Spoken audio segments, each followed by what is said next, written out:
Umaaray ang mga negosyong gumagamit ng LPG matapos sumipa ang presyo nito dahil sa sigalot sa Middle East. Kabilang sa apektado ang mga laundry shop na nag-aalalang magsara sila kapag hindi na kinaya ang gastos para magtuloy-tuloy ang operasyon. Para bigyan ng mukha ang balita, Mobile Journal Ivan Tarinque.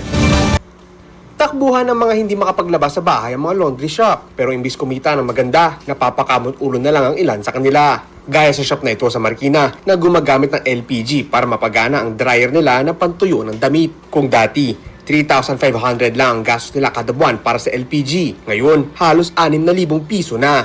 Para hindi malugi, napilitan silang mag-adjust sa presyo ng serbisyo. Ang dating 130 pesos na kada load ng wash and dry, ginawa na nilang 160 pesos. No choice ako, sobrang taas ng gas talaga ngayon. Pero imbis na makabawi, nabawasan tuloy ang kanilang customer.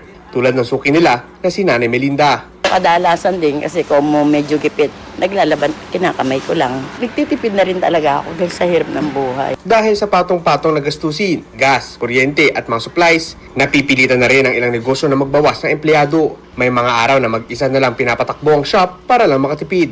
Minsan on call na lang siya pero totally this weekdays wala talaga ako kasama. Kasi kinukulang na rin sa bayad sa renta nung shop eh.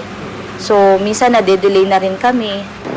Sa pagtaas sa presyo ng langis, hindi lang mga driver ang nabibigatan, kundi pati mga maliliit na negosyo.